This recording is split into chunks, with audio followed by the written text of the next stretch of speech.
Well, good afternoon. Why don't we get started? I'm very excited about our program today. My name is Andy Cutchins, and I'm a senior fellow with the Center for Eurasian, Russian, and East European Studies.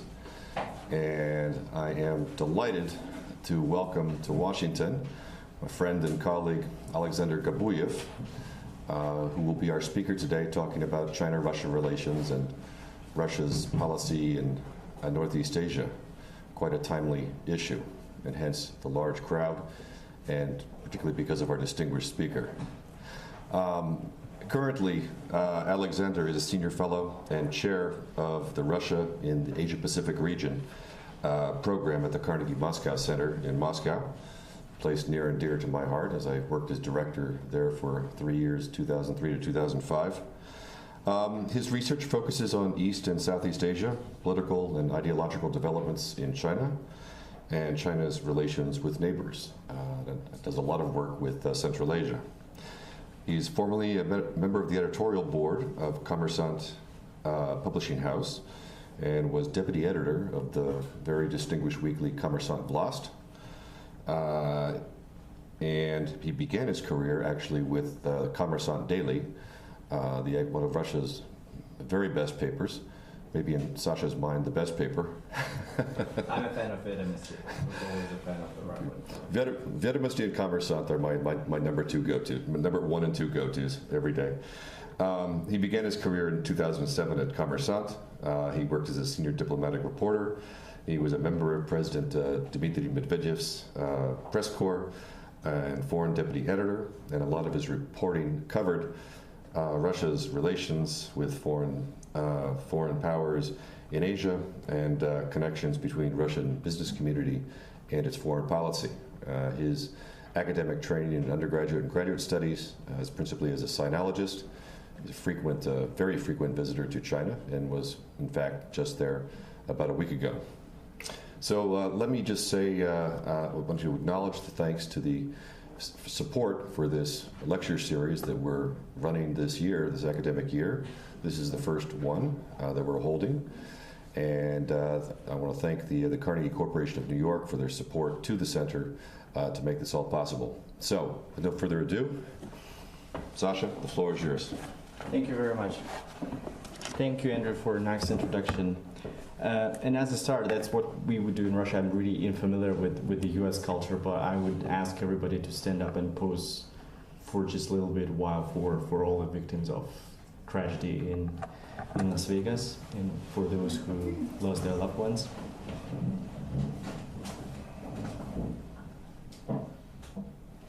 Thank you very much. Thanks. I'm really glad and honored to be here, and thank you very much, Andy, for inviting me to speak today. I have a difficulty because think tankers are trained to speak like in very short presentations. Like if you go over 5 minutes, the audience loses their attention span of the officials or business people or those who are seeking funding from is very limited. So here I'm supposed to speak for about 30 minutes, leaving us good half an hour for a discussion. So I try to follow that. I try to to give you a big overview of Russia's relationship with China and offer you a menu from which to pick up on your questions, if that's acceptable, right? I think it's really surprising to me that we have such a big crowd coming to listen on this nice afternoon on the topic. Because before that, even a couple of years ago, traveling to DC and trying to find anybody who would be interested in Russia-China has proven to be really tough. And for me, with all the briefings at the White House and State Department, you gotta try to get the people on the other side of the table focused or interested in what they have to say. And like everybody would go, yeah, we know, I guess, but like, have you read Bubba Law's book, Axis of Convenience? It's all there. Like it's not much there. Russia and China, come on, like what kind of meaningful partnership are we talking about? Or the more sophisticated version of this would be, yes, but like why would the US be concerned, interested? It's nothing for us there. Absolutely, forget about it. And I think that there were at least 3 different versions of why nothing is happening or it's not important to the United States that I've heard. Number 1 is that trade is just too small. Trade between the two is what, 90 billion? Give me a break. Peanuts is a fraction of US-China trade. And particularly so when the trade was like in about 50, 60 billion a decade ago, like getting people focused and interesting was really difficult. Number 2 is that, you look at their history. There is no way such big continental nations can be partners having such troubled and tortuous past. They have just signed their border treaty a decade ago, so no other way they can make a meaningful relationship. And number 3, people who were doing field research or were traveling, they say, yeah, but you don't hear that much about China in Moscow. Like, you talk to Russian elites, you talk to all the oligarchs, China is not on their mind, and definitely not so much in China. Like, you talk to Chinese Politburo Standing Committee members, to the oligarchs, Russia is not there on their mental maps, so it's nothing there. My point is, though all the 3 points might be true, we are in a way comparing apple to oranges, and we are also projecting our past knowledge on the current developments. So right now the situation is pretty difficult from what it used to be even 4 years ago and even 2 years ago. So trade, comparing every trade relationship to a relationship between China and the United States or China and Europe, then everything is dwarfed. Like, then basically no trade relationship in the world, except for maybe US and Canada, is meaningful, right? If it's compared to the towering figure of 600 billion US, well, then there is no point to analyze, I don't know what, trade between India and its neighbors, right? Which is, I don't think is the right approach. And there is a lot in this 90 billion US which is of interest to both China and Russia, but definitely to the US if we're talking military equipment. Number 2, history.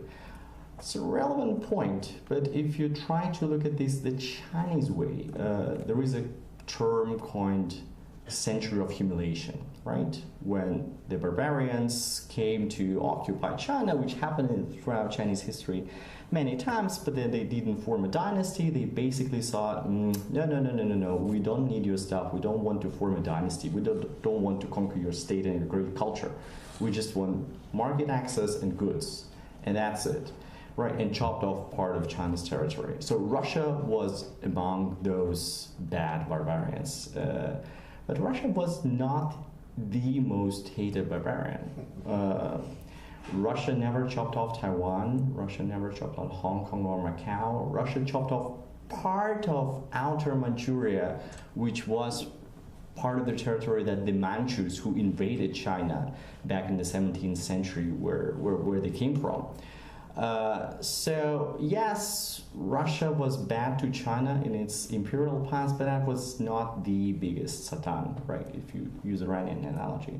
For Russia, yes, Russia was fighting some small border conflict that wouldn't be even qualified as border wars, just some, 100 men against 200 men, starting from late 16th century.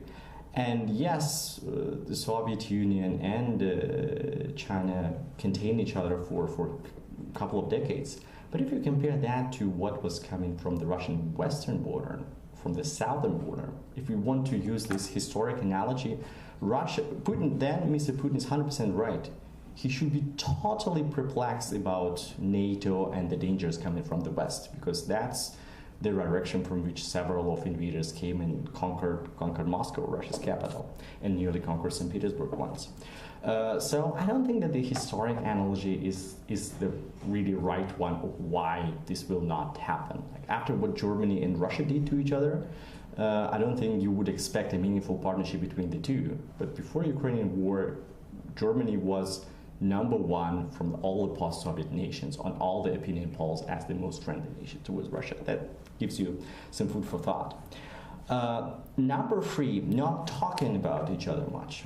And that's a tricky thing in here. I think we are coming to the point, because For many years, Russia and China were really not of much interest to each other, particularly after the collapse of the Soviet Union. So, whenever you would travel to Moscow, you would talk to people, particularly some people who were not great Russian watchers, as some sitting here in this room, but some who would prefer to speak English to their context and preferred like-minded Russians who are liberal or West-leaning, right, and see that they have access to Russian and they actually talk to the Russians. So these Russians would be paranoid about China, the yellow threat, the yellow hordes. The more we talk and trade with China, the more communist we become. It's oh so dangerous. And people will go back to DC and Western capitals and say, no, Russia doesn't want to have a partnership with China. It's all, not happening. Then if you would work for the government or for a hedge fund and you talk to Russian business elite, China was like number 3 priority from the bottom probably. So Russians really didn't care that much. Same of course for China. Russia really wasn't the country which could give China what it needed for its modernization starting from the 80s, except for the small pieces of weapons and maybe nuclear power plants. So that's it. You would get people really interested in the United States to some extent in Europe, but not in Russia. So if we zoom out a little bit and try to look at the bigger picture, just forgetting about the history and stuff, like Russia and China in any kind of geopolitical tenor, right? These two countries should like each other, like they should swipe each other in the same direction, because there are at least 3 things for me which bring them together, which are the fundamentals. Number 1 is the border. Like imagine the border of 4,200 kilometers, even slightly more, right? Russia and China had been in a adversarial relationship since late 50s. The amount of natural resources invested in protecting this border was colossal. Like you travel on Trans-Siberian and see some tanks dotted around the border because the Soviets produced so many tanks, they were never to be used in any battle, not even the Kursk battle. The amount of tanks the Soviet Union produced was just astonishing. So what they did, they fortified the border with China by placing the tanks one against each other. Right. Same for Chinese. Chinese prepare for all the kind of different scenarios of Soviet Union invading from the north. Once an opportunity presented itself to sort out the border issue peacefully, Chinese leadership and Putin and Yeltsin before him jumped on this opportunity, solved this issue, and then withdrew the troops and stuff. So now it's one of the last protected, both Russia's and Chinese border. If you go around China and you try to find countries which like China, I think that it will be difficult. If you look at the opinion polls, Pew Research, it will be really difficult to find countries which have a border with China, which like China. The 2 exceptions are Tajikistan and Russia. Russia, since 2014, China is the most favorable nation. And this year, according to Levada, it overtook Kazakhstan, which is surprising. So just this need to have a peaceful relationship along the border. You can probably not be great partners, you cannot be allies, but you never can afford to be enemies. That's a basic thing. I think that characterizes some of your relationship here with Canada or Mexico, right? Unless somebody builds a wall, but that's a different part of the story. Then if you look at the trade and economy structure, you see a surprising level of complementarity. Russia has abundance of natural resources and abundance of demand in infrastructure and capital. Russia, if you travel around the country, has really not very good infrastructure. So Trump's call for building more roads and stuff could have a resonance with the Russian population, though we know that whenever we build a road, like half of the money gets stolen. And that's a big problem, and we need to build more, and we also need money for that. So China has abundance of excess capital, There's nowhere to invest. Last year they invested about more than 200 billion US, according to official statistics, and even more were smuggled through places like Hong Kong. China knows how to build. You travel China, you travel even remote like Ningxia, Gansu, and others. The sophistication infrastructure is really there, and it's very impressive. So there is this natural complementarity. Okay, why cannot Russia be Canada for China, supplying raw materials, getting back markets, capital investment? Number 3 is political. And here, I think that Russia, if you look at the Russian constitution, it's a democracy. If you listen to the Russian narrative, it's a sovereign democracy. We in Russia don't get what the sovereign democracy means, but at least it's a democracy, but a little bit of different kind from what you have here in this country or in the West. If you look at the Chinese constitution, it's also a democracy. It's a socialist democracy with Chinese characteristics. What unites these two is that neither of them is a democracy in your classic American sense. And if you look at issues like global governance, sovereignty on the internet, freedom of speech, responsibility to protect, a lot of these issues will have Russia and China being on one side and the US and its allies being on the other side. So in terms of global governance, these authoritarian regimes have just natural interest to stick together, also because they are P5 countries. So with all of that, I think that should create a lot of basis for cooperation, and it didn't. Really, up until recently, China and Russia didn't cooperate that much and weren't a big issue for each other. So my explanation for that would be, for China, Russia was just not the country that could provide resources that China needed. China, going out of Mao's shadow and starting this path to modernization under Deng Xiaoping, was looking for partners which could make it international, its economy competitive, betting on the competitive advantages that it had, large population distributed close to the Pacific Ocean and stuff. Russia was there maybe to provide some raw materials, but not that much beyond that. So Chinese leadership looked elsewhere, to where the markets were, to where the technologies was, and where the money was, and that was definitely not Russia. For China, I think, for Russia, China was an attractive market in theory, but you would have Russian leadership being located in Moscow, where China is several time zones to the southeast. And I remember the experiences recently with high-level Russian officials who are now not going to Davos, but have to go to the Chinese version of Davos on Hainan Island. And then there will be very senior people who say, like, it's 10 hours. Like, no kidding, 10 hours. Oh, Davos was just 2. No way I need to do that. So it's really far, far away. And for Russia, like, I don't know how many of you have been to Russia. No? Okay.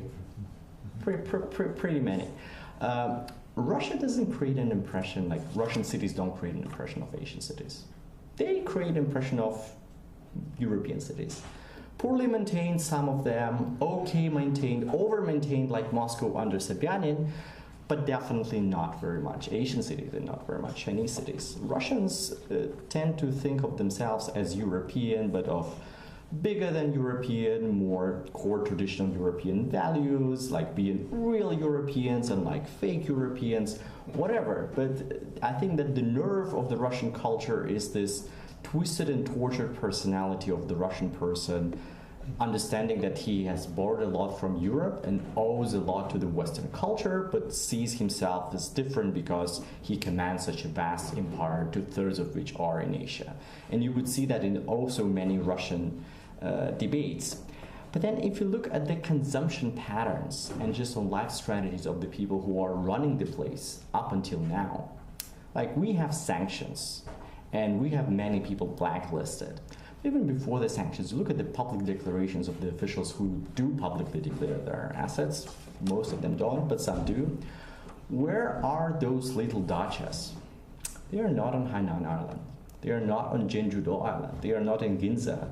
They are all in Sardinia and southern France or London or Vienna. That's where Deputy Prime Minister Igor Shubalov has his little flat of, I don't know how many, 300 square meters, which he rents from offshore, which is where his son is major shareholder. Same scheme in Vienna, right? Remember Mustache Press Secretary of Mr. Putin, Dmitry Peskov. So Dmitry Peskov marries his, what's now, fourth wife or third wife, and goes to a honeymoon wearing this ridiculous $500,000 mustache. Not mustache, wristwatch. Sorry. Could be mustache as well. So this ridiculous wristwatch. He's finding something in it. Yeah. And he goes on the most expensive yacht in the Mediterranean. Where does he travel? It's 2015. Russians are storming Donbass. The war in Syria is about to start. He goes to southern France, to a NATO country, to parade his new wife, his friends. So that's very much who the Russian elites are. Like, their minds are concentrated on the West. And I think that you can trace it back to Russian culture, trace it back to proximity. Russians definitely want to see themselves as Europeans, being accepted to the family as corrupt and wealthy as they are. So China was really not on your mental map. If you want to spend your time in Europe and if you want to retire and die somewhere on Sardinia, you're not seeking business partners in Beijing from the Russian point of view. You would try to have Gerhard Schröder, the Chancellor of Germany, working on your board for Gazprom and now Rosneft. You will try to buy influence in the Britain politics, but definitely not in Chinese. So that was the point where China became a sort of bargain chip for Russia in talking to Europe, because Europe was the primary interest. I have one example for you. 2006, a lot of wars, like energy wars, gas wars between Russia and its neighbors started, with Ukraine and Belarus first. And in 2006, a lot of Gazprom's long-term contracts were to expire. So many customers said, we don't want these long-term contracts with such unreliable supplier as Gazprom. We want to have more spot prices being reflected in this contract in really short term, because the situation is fluctuating so much. What Putin did, he went to China, he signed 2 MOUs of building 2 big pipelines, about 70 billion cubic meters of gas capacity. And he said, if Europe doesn't want to buy Russian gas, we will redirect these flows, we will pump it all to China. China can consume a lot, and forget about the EU. So the European customers got the message, re-signed the long-term contracts. What did Gazprom with Chinese contracts? He abandoned the negotiations and basically was disinterested in the Chinese market, which was about to explode by that time. So that's the level of Russian sophistication. When did it start to change? It started changing first amid 2008, 2009. Lehman Brothers moment, global credit crunch. So Russians found out that, oops, we badly need money, but no Russian companies can find money either in London or in New York, because that's a really tough time. Whereas China is awash in cash. Be it Hong Kong, which overtook all the global financial centers as an IPO destination that year, be it even Shanghai, and many others. So a lot of, you might remember that time, commodities for loans, that was the game of town. So China Development Bank was shopping around the earth with its president Chen Yuan, like going like a wealthy person in a supermarket and saying, wrap this, wrap this, wrap this. So they came to Russia as well. And that was the first time when the Russian elite were, oops, it's actually something very big, something of large magnitude happening just next door, and we've been ignorant. And in 2009, 2010, President Medvedev, I remember that very well, working as his press corps, ordered that we should have a China strategy. And the document they produced, it's still classified, but it's really laughable, because it says that Russia cannot subvert itself to a position of just raw material supplier, and Russia should be the provider of technology to Asian markets, which is fun, because if you look at the number of Chinese high-tech companies in Fortune 500, a number of how many Russian companies are there? Zero, right? There are some high-tech Russian companies, but they are perhaps not on the global magnitude, though I wouldn't discount it, and of course the glorious Russian hackers. But this is not a commodity we can trade and share even with our close partners like China is now, right? So Russia really didn't have that much to offer except for commodities. And then the turning point was Crimea. In 2014, Russia discovered that there is cost and price tag attached to what you do in international politics. And as the Western policy moved from personal sanctions after downing of the Malaysian airliner to sectorial sanctions, and Russia had never experienced sectorial sanctions before, on that magnitude being that interconnected to the global economy, and people in Deputy Prime Minister Shuvalov's office thought, oops, let's look at different scenarios. Like, how can we survive? Let's take North Korea, let's take Iran, let's take some African countries, Zimbabwe. We need a strong external partner. Without that, being a country of our size, as dependent on commodities as we are, as undiversified and as exposed to Western credit, we just need a partner to replace all that. Where do we go? Europe has sanctioned us. A lot of countries around the world are US allies. So Japan sanctioned 15 individuals, and they don't disclose who these individuals are.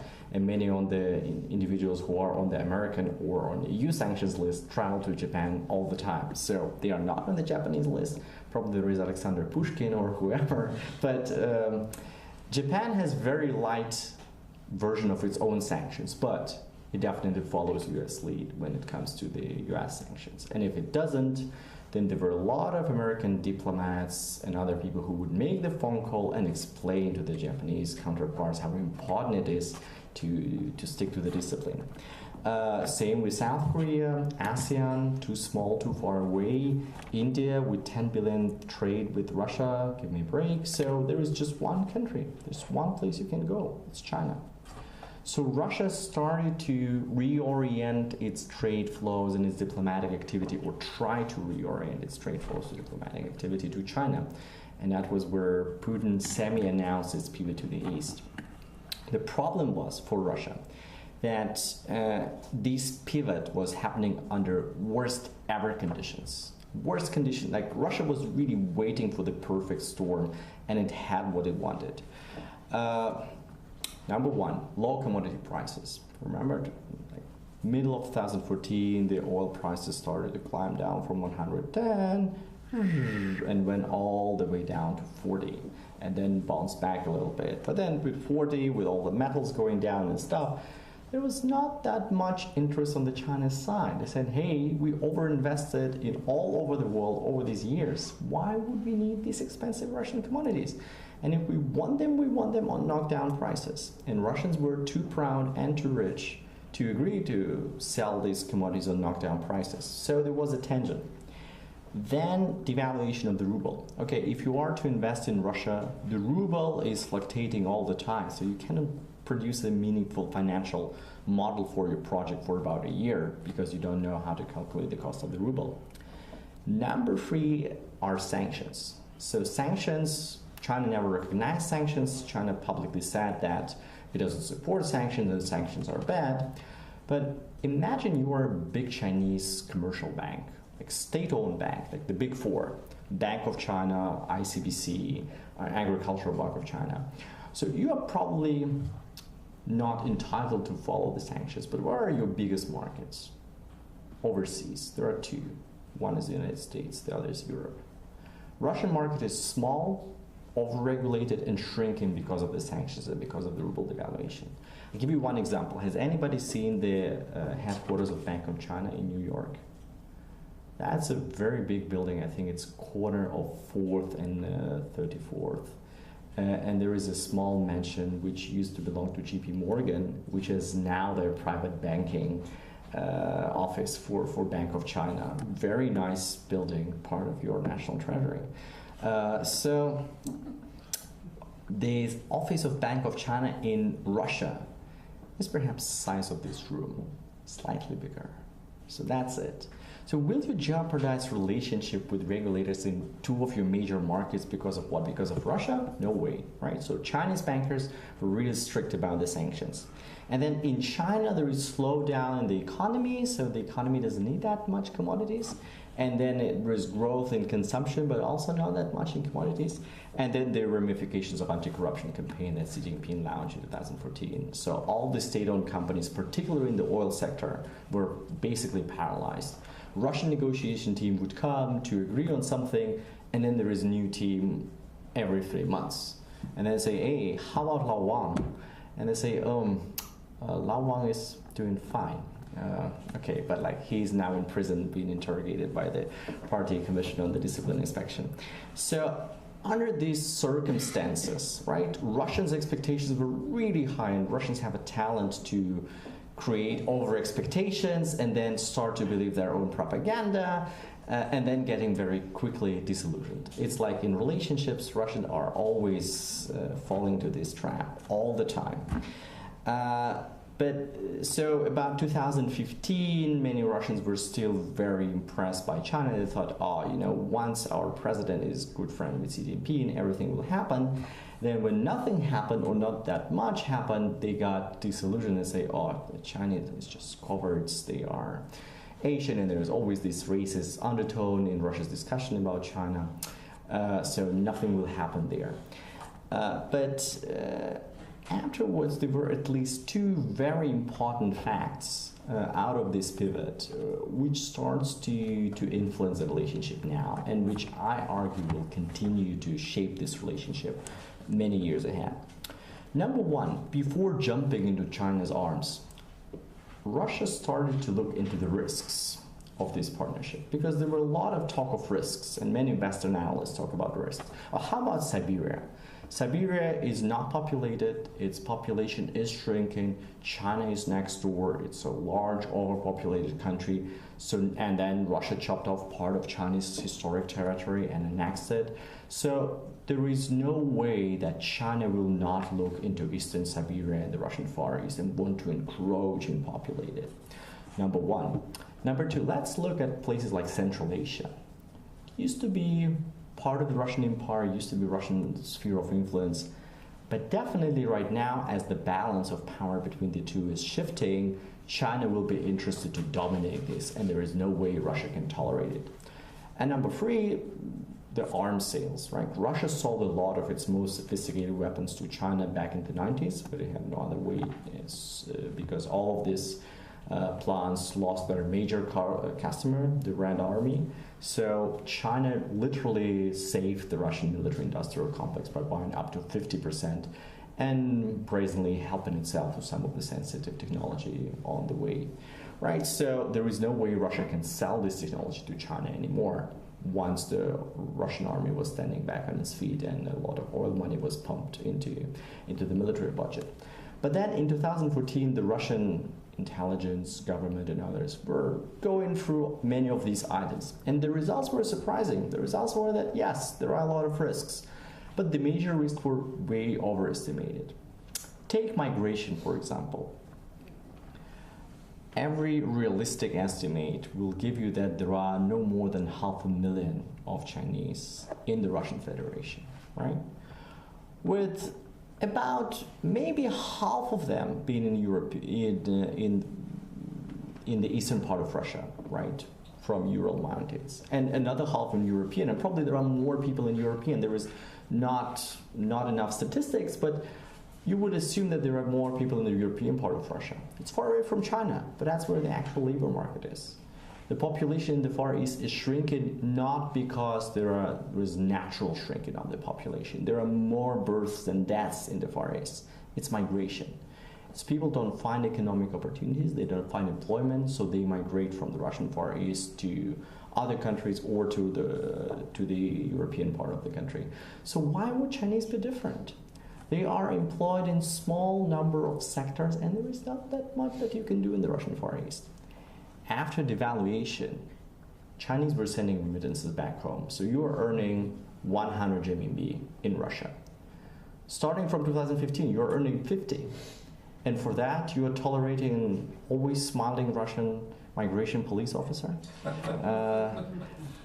Delicious Russian food, very much the Chinese taste, and then everything is just, and being far away from home, which is fun for some workers, but it's not fun for many others. And like this for 50 kwai, not for 100. So for 50, you can find this decent work back in your Heilongjiang or Jilin or whatever.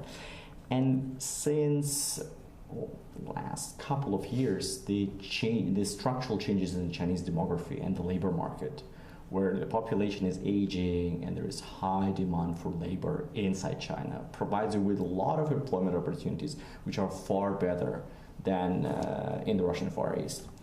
If you look at the polls in Chinese bordering provinces, Russia is definitely not the first choice of destination where people want to migrate. They want to migrate either to China's rich provinces like Jiangsu, Guangdong, and others, or they want to migrate to normal country, which is Southeast Asia or Europe or the United States if they make it. Russia is really reserved for some who do, but it's not number one priority. Central Asia, complicated subject, happy to talk during the Q&A, but the bottom line is that the interests of Russia and China overlapping in the region are far greater than issues that tear them apart. And since Russia decided that, okay, we are a commodity-based economy, these countries are a commodity-based economy, and though we share borders and history and stuff, how much does Oman trade with Saudi Arabia? Both are Arabic, both are neighbors, both used to belong to the same state, both have the same items. You don't trade Saudi Arabian oil for Oman oil. It's all the same. So Kazakhstan is basically, if you look structurally, it's a smaller version of Russia, which less value-added, less diversified economy. And you replace Pushkin with Abay Kunanbayev, right? And nuclear weapons, of course. That's the difference, just a very broad scheme of things. So naturally, the two shouldn't be trading too much. And if you see after the formation of the Eurasian Economic Union, even the trade has been declining and will continue to decline for structural reasons. So if China wants to take the economy pie of Central Asia, that's fine for Russia. There is no way we can increase our economic presence there. So the red line for Russia is that China doesn't encroach into the Russian security interests. And that's an interesting topic, whether it will or will not, but I will save this for the sake of the argument. If you're interested, we can go to this. Reverse engineering of the Russian weapons did happen in the 90s.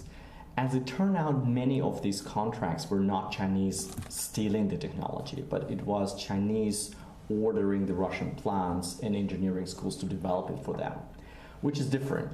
In the 90s, there was no centralized control from Moscow over how each plant will go about its external economic activities, and Chinese could literally operate in these murky waters without violating anything. So that was not very friendly, but that was legal, and that's a whole different thing. And then Russians were neglecting Chinese engineering skills for many years, but right now people do realize that, hey, Chinese engineering skills have improved, particularly in this domain. The state has pumped so many billions of dollars into this that probably we should talk about Chinese arms market in terms of window of opportunity. In 10 or 15 years, Chinese won't need Russian imports. So why don't we get into this market, sell as much as we can, and capitalize short term? And Russia is all about short term. So this was solved. And that allowed Russia to take Chinese investment prospects with much more feeling of security. So if China is buying a stake in a Siberian oil field, that doesn't necessarily mean that in a decade they're going to annex Siberia, right? There are not Chinese under every pine tree with Kalashnikov rifle waiting for a signal from Beijing to conquer Russia, right? So if you're looking at Crimea scenarios, the little green men from China are nowhere to appear in the Russian Far East. So why are we afraid? Why don't we open up borders and try to trade more with China? That was the bottom line. And then remember that Chinese didn't deliver that much as Russia has expected in 2014, 2015. That ironically provided a sense of security. So we were ready to sell. Chinese didn't come because that was too expensive. So, it turns out they are pragmatic. They don't look for strategic gains. They don't want to exploit us and use this opportunity because they have cash. So they are bargaining because they really look at financial models, RR and stuff. There was, however, an exclusion, a bunch of people who get preferential treatment from the Chinese state-owned banks. And these were the people who would be very close to Mr. Putin and who would be involved in shaping his opinion about cooperation with China. So imagine Mr. P has a nice small dinner like President Trump sometimes have, or is rumored to have, with closest advisor and family members. And he asked, like, guys, is China good to us? Are they a good replacement to the West? Or we should, abandon Donbass, give back Crimea, crawl on our knees, disarm, give away nuclear weapons, but let the West forgive us and give us more money. And every single person at the table needs to say, Mr. President, China is just oh so great. They are so terrific. They are much better than youngs. They do respect us. They do treat us well. So what do I do as China to make every single person around the table say so? I give something to him what he wants. And these are free of Putin's cronies who just need cash. And there are other people who need other things. And like Igor Sechin, Chemezov, Rottenberg, Timchenko, like up to 7 or 8 people, they got preferential treatment from the Chinese in large numbers. So China smartly decided that it doesn't have money to bail out Russia per se. Russia is too big and its problems are not necessarily oil price or corruption, but just terrible management of the economy, consistent terrible management of the Russia can be consistent on something as the terrible management of the economy, right? But you can help to some people in this system of leadership, which is more and more and more concentrated. As a result, for now, if you look up statistics for last year, China was Russia's #1 trading partner, not surprising since 2010, but the share of China's trade in Russia's trade is growing. Russia, for the first time, was Russia's #1 lender. And the absolute numbers are less to what a European country would lend to Russia before 2014. But this is a new world. This is absolutely new reality right now. So China, for 2 consecutive years, is #1 lender to Russia. And it's #1 investor, surprisingly. And it's investing for a lot of offshore zones, but it's investing more than Europe does. So for China, Russia is #1 oil supplier since last year, #1 source of new weapons, and #1 partner in the UN Security Council when it comes to defense of Chinese interests on a different spectrum. And there are issues where both coincide, and there are issues where China is working smartly to ask Russia for favors and exploiting its situation. North Korea is a good example. Last resolution, who was the most vocal power in the UN Security Council defending North Korean regime and asking, oh, no, we will not embargo the whole oil supplies. We will cut it, but we will not do that. No way we can ban Chinese Korean migrant workers to be employed overseas because we're going to hurt the population. This is the usual Chinese argument. So usually in the UN Security Council, China is defending North Korea, but this time it was Russia, and China was very quiet. My explanation is very simple, because President Trump has traded bilateral trade deals with China over supporting North Korea, which is stupid. Many of you are here in the foreign policy grad and undergrad courses. You don't link the issues which are not related, because you may end up with very bad deals on both sides.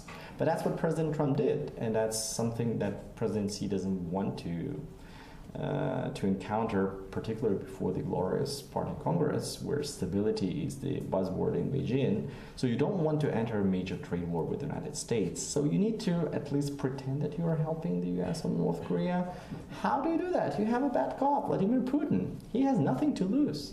After August 2 congressional law, Russia has really not that much to lose in its relationship with the US, unless for a big military conflict. But the economic relationship is out of window for decades and decades to come. I will give you one example: Jackson-Vanik Amendment. How many of you heard of that?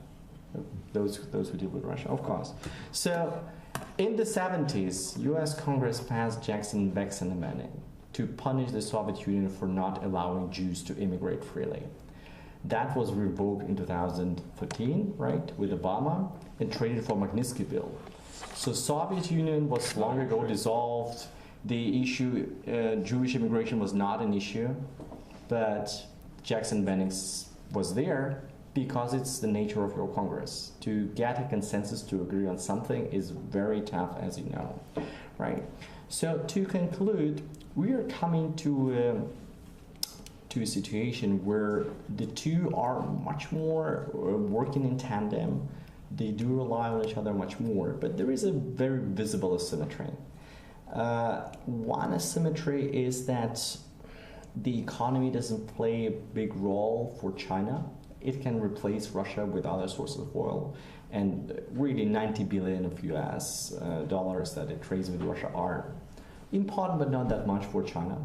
But for Russia, the economy is the essence of this relationship. It really needs money and cash. And number two, as the relationship develops, Russia takes more and more position of junior partner of China, where China takes the bigger chunk. You probably heard that Winwin, the China way, is that China wins twice, right?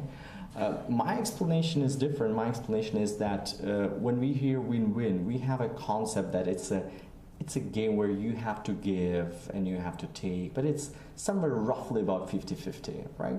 So it's this equilibrium. Whereas in China, there is win-win, but like you win 1 cent, I win 99 cents of a dollar, right? And that's a win because you win 1 cent. And you are probably stupid enough because 2 years ago you could win 20 cents and I would win 80. And probably 10 years ago you would win 80 and I would win 20, but you wouldn't go for a deal because that's not enough for you. So it's about patience, it's about bargain, it's about improving your position, but it's not about losing. Like you win your 1 cent, I win 99. If I win more, that's because I'm smart and patient and you were stupid and arrogant. That's exactly the situation where China is with Russia. And it's a very smart and nice approach, to be frank. So I think this is where Russia might be coming to a junior partner, but the very last point, how can Russia be a junior partner to anybody? Its pride, its royal imperial pride will not allow it to happen. The problem for me is that China is also very smart in managing these Russian sensitivities. So the first thing that whatever Assistant Secretary of the US will do when meeting Lavrov or Putin, a high-ranking official, he will lecture them on many issues, starting from gay rights in Chechnya to whatever Russia does, like all the issues on which US really doesn't have any control, issues that US cannot influence, but it's a principled position because you are a democracy which needs to fight for democratic principles around the world.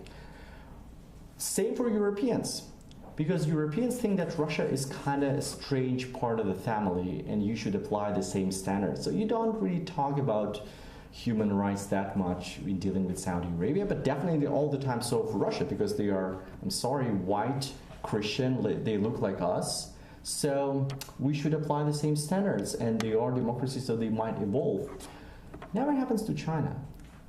Xi Jinping doesn't care about gay rights in Chechnya and he expects that Putin will not question whatever the Chinese government is doing to Uyghurs in Xinjiang and stuff. That's why the two come so brilliantly together. Like Chinese will always say that Russia is an equal partner. Russia is so great. China borrowed so much from Russia. And the first foreign trip of every Chinese leader will be to Russia. So Russia is really to take this unless it is lectured. And that's why I think this relationship is very durable. This relationship is much more stable than we expect. And with other options for Russia being closed as for now, unless you expect a drastic change in the domestic political regime, which I don't, I think that we will see a much more stronger Sino-Russia cooperation with China being in the lead. Thank you so much. I think that I over...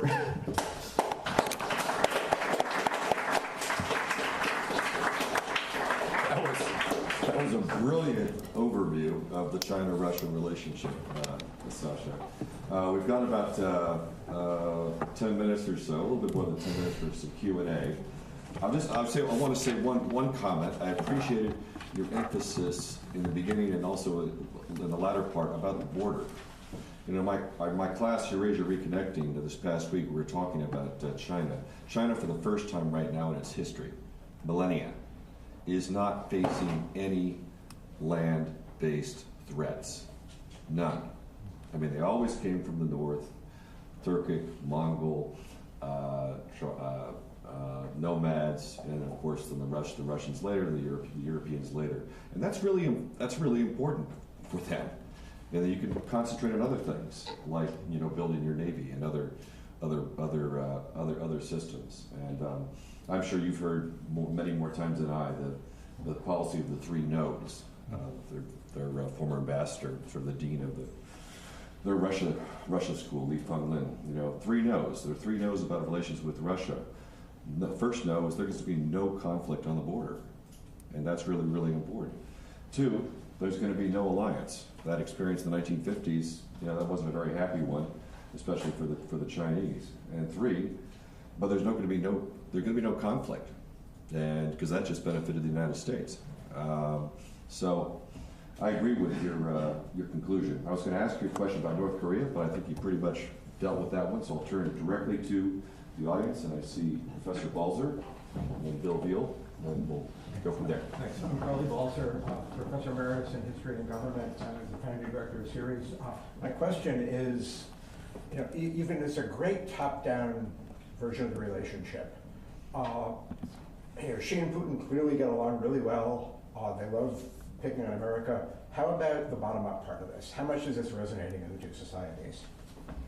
Thank you. I think that you see surge in Russian positive sentiment towards China, and that's picked up by different sociological polls, including Levada, like the independent ones, which I prefer to trust over the other two.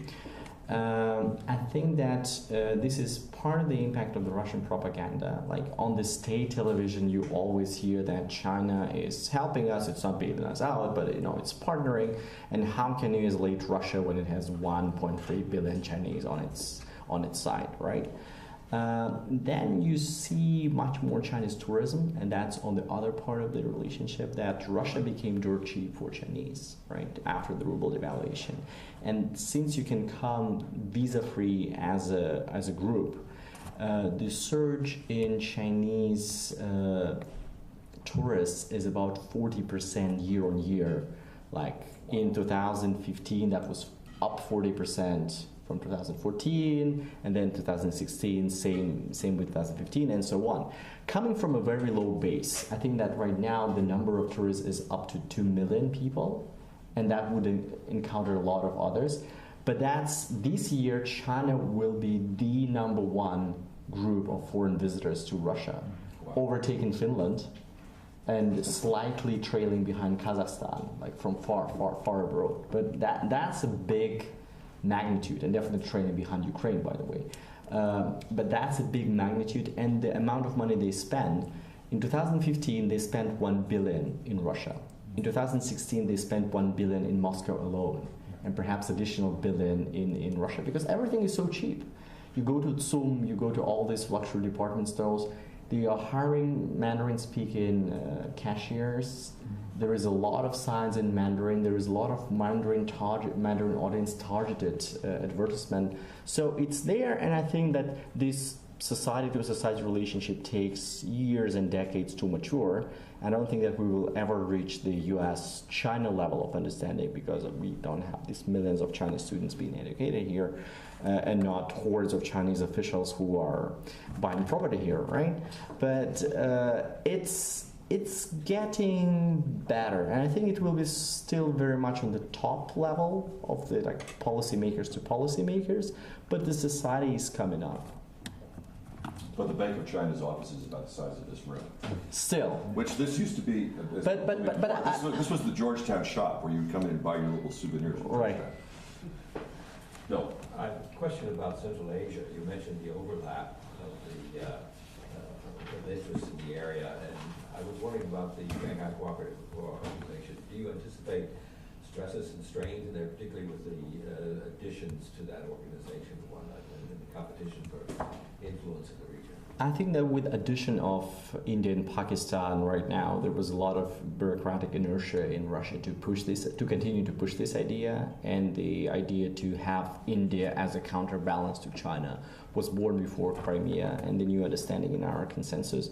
So right now, if you would really press the Russian officials, they would say, yeah, that was actually a very bad idea, because there could be a condominium organization where we could play a junior partner to China, having consensus rights and operate the smart way that developed countries are operating in IAB, right, where China is the controlling stakeholder, but still Germany and Great Britain and others have a say because of the charter of Asian Infrastructure Investment Bank.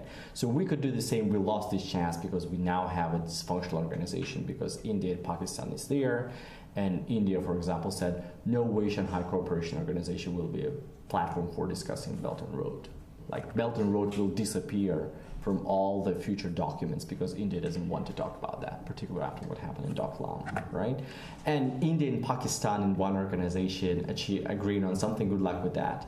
So the discussion you hear in Moscow and Beijing now that we need a sort of an extra... I speak of India and Pakistan. Right. We need a sort of security council of the Shanghai Cooperation Organization, and that can be not framed inside the organization. So we need additional special mechanisms for coordinating our security and economic interests in Central Asia. I think that's the direction they're going to go, and as they were really stupid to admit the two, right, and claim that the organization now covers this part of Eurasia and stuff. Now there's going to be another vehicle for practical cooperation. It's going to be bilateral, not multilateral. Sam. Yep. I'm curious regarding your thought about how this relationship is going to develop, considering that China's relationship primarily is with the United States in terms of the economy and Europe increasingly, and considering that the US and Europe are more opposed to Russia, do you think that China is going to balance this against its real advantages in Russia? I don't think that China has to choose. I think that China was very smart in saying, hey, we trade with you and we trade with you, but that doesn't matter. And we don't need to denounce Russia's annexation of Crimea, right? And we don't need to denounce their behavior in Syria because Russia is an important partner too. Yes, we trade with you, but where do we get the most sophisticated weapons which we cannot produce on our own? It's from Russia. So there is also a symmetry in this relationship where China gets something which is very valuable to it and is not ready to sacrifice it. And I think this is a different nature of the relationship because once somebody is allied with the United States, you demand that this ally will subscribe to all of your policy even if they go against its interests. Like Prime Minister Abe of Japan wanted this outreach to Russia, but the United States prevented it from happening because they said, no way you can violate alliance discipline on something which is a big principle for us. Like, Abe didn't care about Crimea at all, right? And for him, the prospect, which is also not a very smart idea in my view, but like that he can handle the Northern Territories dispute with Putin was very important. US prevented him from doing that. Russia and China will not necessarily tick all the boxes. Like China doesn't support Russia on Crimea. Russia doesn't support China on the South China Sea. Doesn't prevent them from blocking United States or North Korea or doing stuff together in different parts of the world. It's just very more flexible nature of the alliances. It's like pre-World War I, we're about World War I type of alliance relationship between the great power. And my sense is that the world is slightly moving back to this notion as the global power is more redistributed and you have more middle-sized powers, but no clear hegemony, no clear duopoly like the Cold War type of confrontation probably. I tried to tell the Obama administration, Sasha, back in 2014, let the Japanese do their rapprochement with Russia. It is in U.S. interest, but didn't fly. Yeah, please. Can you identify yourself, please? I'm an engineer, so in a way, have a different view of this kind of stuff. I'm used to when this kind of topic comes up, some addressing population flows. I mean, the Russian population, isn't it still collapsing? And China and so why aren't you talking, or maybe I missed the discussion of China exporting to Russia people? The thing is that actually right now Chinese people are migrating out of Russia because there is a lot of economic opportunity inside China. Per capita GDP in China will be higher than Russia very soon, but salaries in the bordering regions are higher in China than in Russia. So people are looking for economic opportunities. And then in the future, I don't know how much 3D printing, automation will influence that. But how many people do you actually need in the Russian Far East is a big question, because we are not in this industrial agricultural mode of production where you need to inject more people to make the region thrive, right? So it's not happening. Actually, quite reverse is happening, and that's the way it is. On the fears, I think that Russians have come up to grasp, like, yeah, China is looking for what in Russia? For mineral resources, which they buy anywhere on the global market, and to conquer that in Russia, they need to what? Fight a nuclear war with us? Really? Really? So I think that these fears about demographic imbalances is mounting, particularly as the flow of population is really not northbound but southbound. Okay, we're really about 1, 2, 3. Put 3 questions together, and you've got about 1 or 2 minutes to respond. Yes. Ian Van Noven of tentatively suspended European University at St. Petersburg. Do you foresee like the Arctic as being a possible area of cooperation amongst Russia and China, in the sense of, I know recently there's been a lot of focus and a lot of talk, especially with climate change, which may or may not exist. Okay, good question. Yeah. Katya Sidova, School of Foreign Service. Do you see this engagement transforming into possibly a military alliance to balance the United States? Okay. Arctic, the military alliance?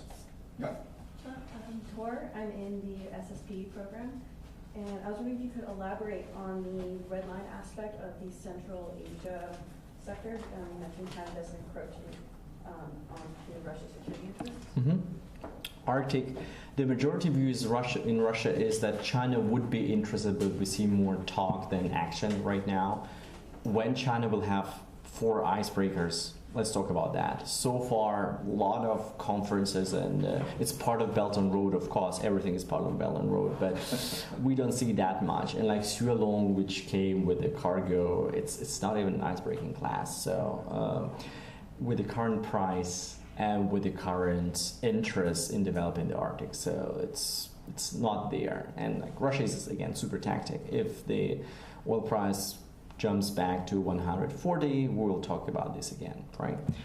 On alliance, I think no, like all the political people will tell you, no way we can fight for a marquee Scarborough Shoal with Vietnam, right? We don't have natural interest to fight with Vietnam over Scarborough or with Philippines, right? And so does China, so the interests are different, and we don't form an alliance, so we may cooperate on a tactical level, even more strategic level.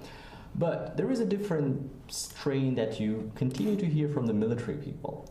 And the military people say, yes, for now, we are not talking about alliance because the politicians don't want us to. And they may have clear points, but there might be a moment in US-China relationship or US-Russia relationship that you're really squeezed and you are heading to a full-scale conflict. And the level of dependency between the two countries, like the economic dependency between China and the US, will preclude any type of military confrontation. That argument is misleading, according to them. And they say, who was the #1 trading partner of Kaiser Germany before World War I? That was Great Britain, and vice versa. Like the Japanese admiral, I always forget the name, forgive me for that, who planned the Pearl Harbor attack. Yeah. Okay. Right? Like he was a big fan of United States culture and spoke fluent English, and like there were so many, like Russian Tsar Nicholas II was relative of the German Kaiser. So the links between the elites, between the populations were oh so many, which overshadow perhaps the current level of dependency, that never prevented the world to go for 1-1. So if this happens, Russia and China military will need to lay groundwork that the politicians just have to sign a paper and we are technical allies. So what they are doing in joint maritime drills and joint drills is laying this framework. This is how the military people will explain it to you. So I don't buy this for now, but this is just a very interesting strain in thinking, particularly since the military is very empowered under Putin and under Xi Jinping as well. The strategic thinker would call that sort of an alliance in waiting. Right. Red lines, I think red lines is we remain the primary security guarantor, so you will not try to lure our allies from the collective defense security treaty out of this treaty, and there will be no Chinese boots on the grounds and stuff. I think that long term, that's a miscalculation the Russian side to think that China will be not interested in having boots on the ground there or some form of military presence. Because all the long run, Chinese will think, we have so much investment there. Xinjiang is still very unstable as it is now, as it used to be, and it probably will be in a decade. So there's a lot of mounting threats from unstable Middle East. US will ultimately leave Afghanistan. So can we trust Russia to be the policeman of the region? Probably not, looking 20, 30 years down the road. If it can police the region, good for us, we can free ride on this. If it's not, we should have our precautions. And then last point is that if you look at the redistribution of wealth and resources pumped into Chinese PLA, the only disadvantaged segment right now is the infantry, because Xi Jinping prefers Navy and he pumps a lot of money in the Navy. Jiang Zemin and Hu Jintao like the Air Force, and Xi Jinping continues to like the Air Force. So the infantry is the most disadvantaged because, as you rightfully say, all the land borders are secure and peaceful. The only two regions where the infantry can prove to Xi Dada that they are important, number one is India. All these mountain commandos and stuff, why is infantry doing that so much? Why you did Doklam? Exactly because of this. The other would be Central Asia, and I think that there is a natural tendency in China to do more of that. And Russia should be prepared, and so far the discussion is very hollow and non-existent. Inter-service rivalries and interests everywhere. Of course. Alexander, on behalf of everybody, let me thank you. You've set a bar very, very high for our series, and thank you so much. Thank you very much. Sharing your thoughts today. And thank you very much for this.